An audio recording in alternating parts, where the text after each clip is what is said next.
Our first stop is Israel, and we visited the Western Wall, otherly known as the Wailing Wall, that was built by King Harold in 20 BC. The tour guide informed us that it took 11 years to build. During the season, it rained large amounts at night, but it didn't stop them. When the Romans destroyed the temple, the wall became a famous site for religious people. The wall has also been a narrow alley, which is just about 12 feet wide. In 1967, the Israelis created a Western Wall plaza, which could accommodate more prayers. When we visited, the wall tour guide made sure we wore appropriate clothing that covered knees and elbows. We all placed notes between the cracks of the walls. When the walls became packed, the rabbis burned the notes. On the next day of our travels, we visited the town and shopping. We ate at an Israeli restaurant where we had falafel and hummus.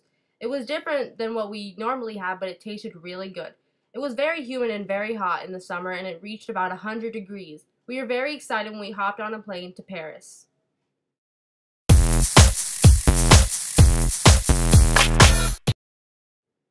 When we got to Paris, it was beautiful. Right away, we hopped in a taxi and went to our hotel. On the way, we saw so many sights and unique buildings. On the next day, we right away wanted to visit the Louvre, the home of the priceless and beautiful art. It is one of the most famous attractions in Paris. Right when we entered, we noticed the beautiful landscaping of lights. We saw many famous paintings such as the Mona Lisa and the Venus de Milo. On the second day, we visited the Notre Dame Cathedral. It is one of the most beautiful cathedrals in Europe. It took over 100 years to build. It was built in the 12th century but was recognized in the 19th century when the story of the Hunchback of Notre Dame took place. While we were out on the town, we visited the Eiffel Tower. The tour guide gave us a brief summary of the tower. It was created in 1889 as a celebration of the French Revolution a century earlier. He told us it was 984 feet tall and twice as high as the Washington Monument. Gustave Eiffel was responsible for the technique and construction. He also helped construct the Statue of Liberty. Before 1930, the Eiffel Tower was the tallest structure in the world, until the Chrysler Building was created.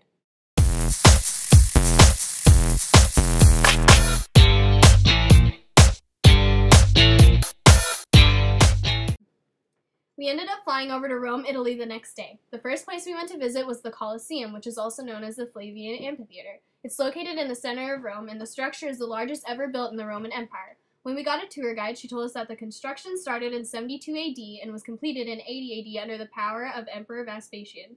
The Colosseum seats 50,000 spectators. It's used for mock sea battle, animal hunts, executions, reenactments of famous battles, and dramas based on classical mythology. On our second day of visiting Rome, we took a bike ride tour to the Trevi Fountain. It stands 85 feet high and 65 feet wide. It's located in the Trevi Rione. The fountain is a junction of 3 separate roads, and it marks the point of the ancient aqueducts that supplied water in ancient Rome. In 19 BC, Roman technicians located a source of pure water 8 miles from the city.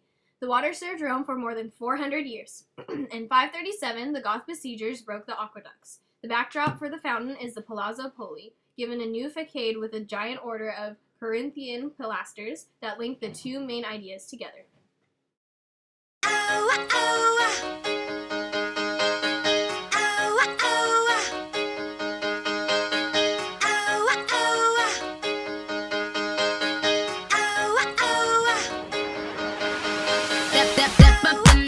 When we arrived in Barcelona, we were so jet-lagged, but we didn't stop for 1 minute. The scenery was so beautiful, and we couldn't stop taking pictures. Our first stop was the Art Nouveau concert hall. We saw the Palau de la Música Catalana. It was built between 1905 and 1908. The Palau is one of the most popular concert halls. Then we went to the Opera House. It fits nearly 2,300 people. It is one of the largest opera auditoriums in the world. It was rebuilt as a more beautiful structure after it was demolished in a fire, and they also added to it to make it bigger.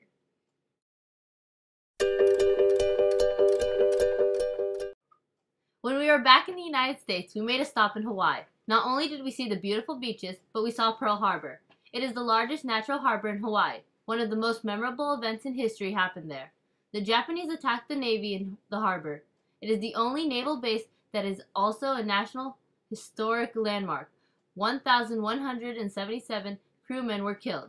When we visited, we first watched a short video about the attack, and then we took a boat to the USS Arizona Memorial. It is a floating memorial that was built over the real battleship. After going on a depressing tour, we decided to go to the Akaka Falls State Park. It is on the northeastern Hamaku coast. One of the waterfalls is 440 feet tall. It is the second largest on the island. The other is not as big, only 100 feet. It is called the Kahuna! We hiked 2 miles, and it took less than an hour to see a majestic sight. We packed our suitcases and headed home after our journey.